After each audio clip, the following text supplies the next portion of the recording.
అన్ని విషయాలు కూడా దిశానిర్దేశం చేసి అన్ని విషయాలు చెప్పినటువంటి మాజీ మంత్రివర్యులు పువ్వాడ అజయ్ కుమార్ గారికి, ఎమ్మెల్సీ గారు, మన జిల్లా అధ్యక్షులు గౌరవనీయులు తాత మధు గారికి, సోదరిమణి నీరజ్ గారికి, పెద్దలు సీనియర్ నాయకులు నాగభూషణ్ గారికి, సోదరుడు విజయ్ కుమార్ గారికి, వీరు నాయక్ గారికి, గౌరవనీయులు శ్రీశైల గారికి, రామ్మూర్తి గారికి, సుబ్బారావు గారికి, సోదరుడు తాజుద్దీన్ గారికి, జీవన్ గారికి, సోదరిమణి షకీనా గారికి, మక్బుల్ గారికి, విద్య గారికి, నీరజ్ గారికి, జ్యోతిరెడ్డి గారికి, కోటేశ్వరరావు గారికి, ఉపేంద్ర గారికి, సోదరుడు వర్లరాజ్ గారికి, సరస్వతి గారికి, అమృత గారికి, రోజలీనా గారికి, అలీ గారికి, ఉమారాణి గారికి, శ్రీదేవి గారికి, వెంకటేశ్వర గారికి, బావగారికి, ఇంకా మీరెవరు వెళ్ళొద్దు, అక్కడ భోజనాలు ఇప్పుడు స్టార్ట్ అవ్వవు. నామాగారి ప్రసంగం తర్వాత అజయ్ గారు కేక్ కట్ చేసిన తర్వాతనే భోజనాలు స్టార్ట్ అయితే దయచేసి అక్కడ ఉన్న వాళ్ళందరూ లోపల రావాలి, ఇక్కడ వాళ్ళు ఎవరు కదలొద్దండి. ఇంకా నాతో పాటు వేదిక మీద ఉన్నటువంటి పెద్దలకు, మరి ముఖ్యంగా ఇక్కడికి వచ్చిన బీఆర్ఎస్ కార్యకర్తలకు అందరికి కూడా పేరు పేరున నమస్కారాలు. పెద్దలు ఇప్పటికే చాలా విషయాలు చెప్పారు. ముఖ్యంగా కనుక చూసినట్టయితే నిన్ననే బీఫామ్ తీసుకున్న తర్వాత మొదటి మీటింగ్కి మీ దగ్గరకు వచ్చా. మీ అందరి ఆశీర్వాదం కావాలని, ఏ విధంగానైతే నా చేతికి మన నాయకుడు కేసీఆర్ గారు నా చేతికి బీఫామ్ ఇచ్చి నాయకుల సమక్షంలో ఇక మీరు వెళ్ళి ప్రజల దగ్గరికి పొమ్మంటే మొదటిసారి మీ దగ్గరకు వచ్చే అవకాశం వచ్చింది. చాలా సంతోషం అనిపిస్తుంది. ఎందుకో కానీ ఇంతకుముందు పెద్దలు చెప్పినట్టుగా గెలిచినా ఓడినా ఖమ్మం పట్టణం ప్రజల మట్టికి ఎప్పుడు నాకు మెజార్టీ ఇచ్చారు, ఎప్పుడు మెజార్టీ ఇచ్చారు. నేను రాజకీయ జీవితంలో అడుగుపెట్టినప్పుడు మొదటిసారి ఓడిపోయినప్పటికి కూడా 62,000 ఓట్లు వేసి అప్పుడున్నటువంటి అభ్యర్థి కంటే 30,000 మెజార్టీ. అదేవిధంగా తర్వాత కనుక చూస్తే 52,000 మెజార్టీ. ఆ తర్వాత చూస్తే అన్ని దిక్కుల్లో నాకు మైనస్ వచ్చినప్పటికి కూడా ఖమ్మం పట్టణంలో 22,000 మెజార్టీ. మొన్న మళ్ళా 25,000 మెజార్టీ పైచులకు ఇచ్చారు. ఆ విధంగా ప్రతిసారి కూడా ఖమ్మం జిల్లా, ఖమ్మం పట్టణ ప్రజలు ఆశీర్వదించారు. ఆ విధంగా ఓట్లు రావడానికి మీ యొక్క కార్యకర్త వల్ల, కష్టం వల్లనే మీ కార్యకర్తలు ప్రతి ఇంటికి పోయి ఏ పార్టీలు ఉన్నా ఆ పార్టీ ఓట్లు వేయటం వల్లనే నాకు ఆ మెజార్టీ వచ్చింది. మీ రుణం ఎప్పుడూ తీర్చుకోవాలని ముఖ్యంగా మీ అందరికీ తెలియజేసుకుంటున్నాను. నా దగ్గర ఒక పెద్ద బుక్ ఉంది. ఆ పుస్తకంలో ఏ నాయకుడు ఎప్పుడు ఏ వార్డులో ఏ బూత్లో ఎట్టెట్ట మెజార్టీ తెచ్చిందని కూడా ఉంది. నేను మిమ్మల్ని కోరుకునేది ఒకటే, ఇప్పటికే పెద్దలు చాలా సూచనలు చేశారు. అటు పక్క సోదరుడు తాత మధు, అదేవిధంగా ఇప్పుడే అజయ్ గారు కూడా చాలా చక్కగా అన్ని విషయాలు చెప్పారు. ఇది పార్లమెంట్ ఎన్నిక. ఈ పార్లమెంట్ ఎన్నికలో 7 కాన్స్టిట్యున్సీలు ఉంటాయి. అదేవిధంగా దగ్గర దగ్గర 200 బూతులు ఉంటాయి. ప్రతి దుక్కు కూడా పోవాలంటే కష్టం. నా తరపున మీరే, మన పార్టీ తరపున, నా అభ్యర్థి తరపున ప్రతి ఓటర్ని కలిసే బాధ్యత మీరు తీసుకోవాలని మిమ్మల్ని మనస్ఫూర్తిగా కోరుకుంటున్నా. మరి ముఖ్యంగా చెప్పాలంటే గత 10 సంవత్సరాల నుంచి పెద్ద ఎత్తున ఖమ్మం పట్టణం పెద్ద ఎత్తున అభివృద్ధి జరిగింది. ఇవాళ ఖమ్మం పట్టణం అభివృద్ధి స్వతంత్రం వచ్చిన తర్వాత ఎప్పుడు జరిగినటువంటి అభివృద్ధి జరిగింది.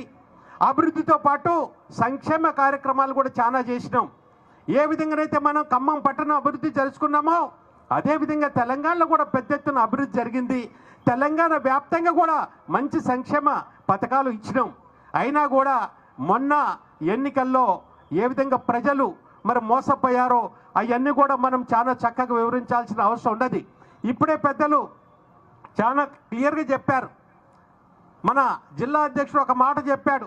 ఏంటంటే మీరు ఏదైతే వాగ్దానాలు ఇచ్చారో, మీరు వాగ్దానాలు కనుక ప్రతి ఇంటికి కనుక మీరు ఇచ్చిన వాగ్దానం బెనిఫిట్ కనుక ఇంటికి వస్తే అప్పుడు మీరు ఏం చేయాలని చూడండి. ఈ విధంగా మోసపుచ్చారు కాబట్టి మళ్ళీ ఓట్లన్నీ కూడా ఖచ్చితంగా కూడా బీఆర్ఎస్కి వేయాలని చెప్పి వారు ఇచ్చినటువంటి 6 గ్యారంటీలు, మోసపూరిత వాగ్దానాలు, వాటిని తప్పకుండా కూడా మళ్ళా ఏ వాగ్దానాలు మోసపూరిత వాగ్దానం వల్ల మనం మైనస్ అయ్యామో మళ్ళీ అదే ప్రజల దగ్గర తీసుకుపోయి తప్పకుండా కూడా అది చెప్పాల్సిన అవసరం ఉన్నది. దాంతోపాటుగా దగ్గర దగ్గర 420 హామీలు ఇచ్చారు. అది కూడా పుస్తకం ఉన్నది. వాటి విషయాలు కూడా చెప్పాల్సిన అవసరం ఉన్నది. ముఖ్యంగా రైతులకు కానీ బడుగు బలహీన వర్గాలకు కానీ ఇవాళ కనుక చూసినట్టయితే అన్ని విధాలు కూడా డెవలప్ చేసినటువంటి మన రాష్ట్ర ప్రభుత్వం, మన నాయకుడు ఆ రోజున మరి ఇవాళ ఎందుకో కానీ కొద్దిగా మిస్ అయ్యాం. మిమ్మల్ని నేను కోరుకునేది ఒకటే, ముఖ్యంగా కనుక చూడాలంటే ప్రతి వాగ్దానం వెనకాల కూడా మోసం ఉన్నది, ప్రతి మాట వెనకాల కూడా మోసం ఉన్నది.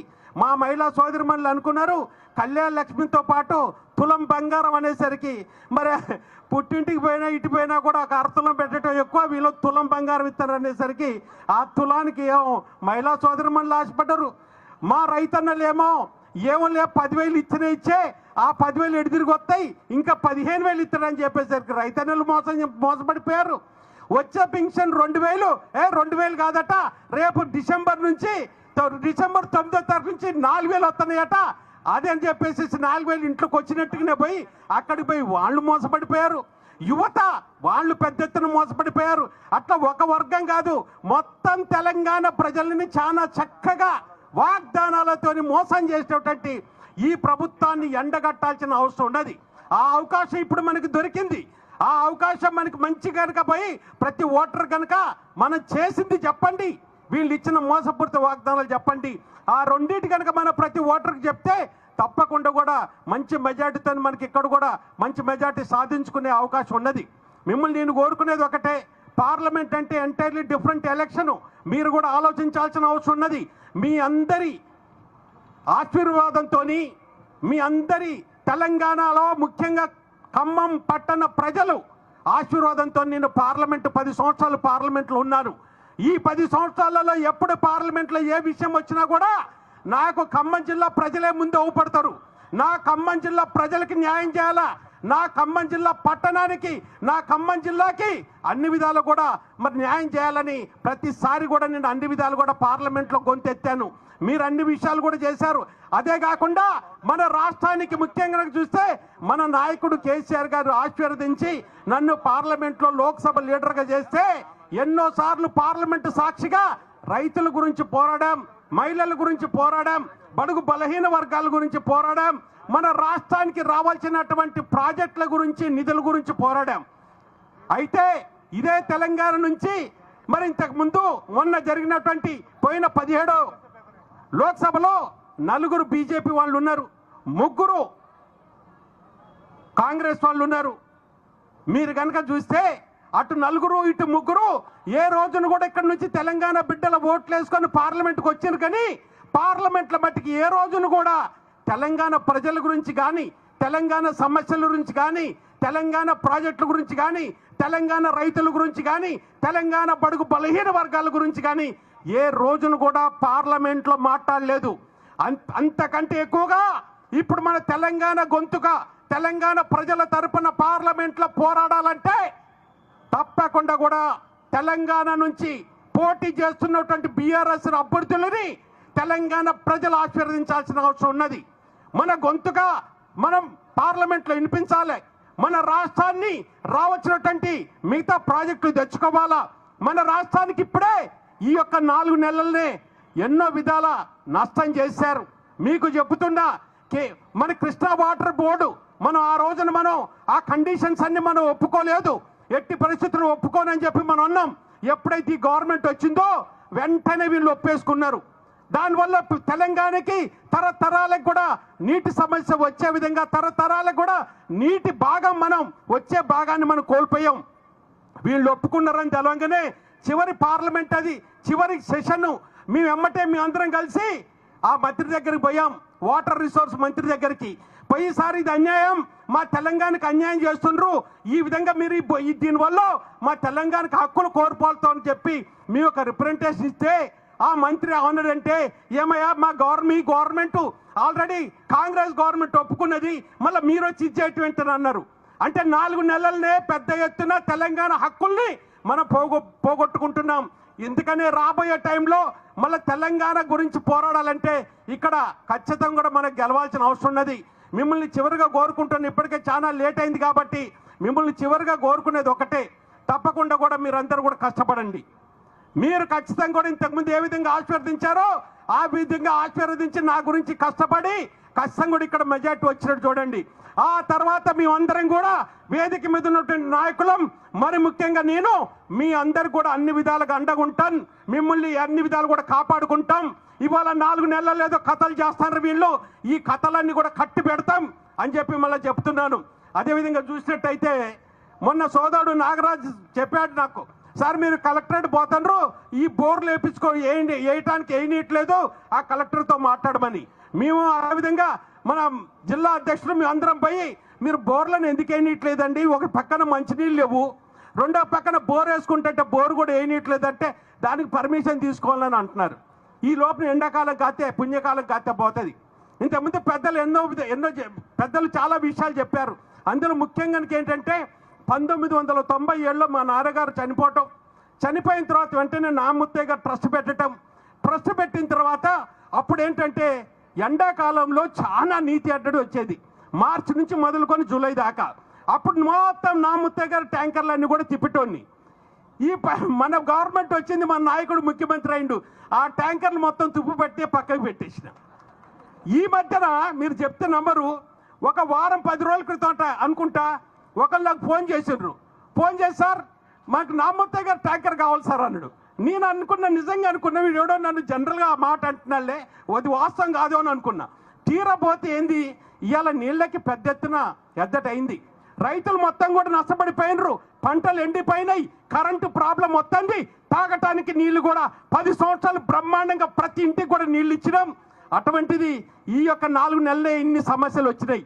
మిమ్మల్ని చివరిగా కోరుకునేది ఒకటే, తప్పకుండా కూడా మీరు మంచి మెజార్టీతో నన్ను గెలిపియండి. మీరు గెలిపిస్తే మళ్ళీ ఇక్కడ ఒక మాట చెప్తున్నా, మళ్ళీ మార్చేస్తా. ఈ లెవెడు కూడా భయపడే రకాన్ని కాదు, నేను ఎవరినైనా ఎదుర్కొంటా. నా 21 సంవత్సరం రోజునే పోయి యూపీలో చెంబల్లోయలో కాంట్రాక్ట్ చేసినవని నేను 21 సంవత్సరం అప్పుడు నాకు. వీళ్ళకి ఏమైనా ఈ యొక్క అదుర్లకు బెదిర్లకు పోయేటోని కాదు. ఈ యొక్క మొన్న మన సోదరులు కొంతమంది జైల్లో పెట్టిరంటే నేను జైలుకి పోయి చూసి వచ్చిన. బిడ్డ జాగ్రత్తగా ఉండాలి మీరు. మా కార్యకర్త మీద కక్ష తీసుకుంటే మట్టుకి వాళ్ళకి అండగా మేము ఉంటాం, వదిలిపెట్టే సమస్య లేదు. మీరు ఒక పక్కనే చూసి ఇంకా రెండో పక్క ఈ ఎన్నికల తర్వాత మమ్మల్ని చూస్తారు మీరు. అందుకని మీ అందరు కూడా దయచేసి అందరు కూడా 13వ తారీఖు వరకు కష్టపడాలని పేరుని కోరుకుంటూ మీ వద్ద సెలవు తీసుకుంటున్నాను.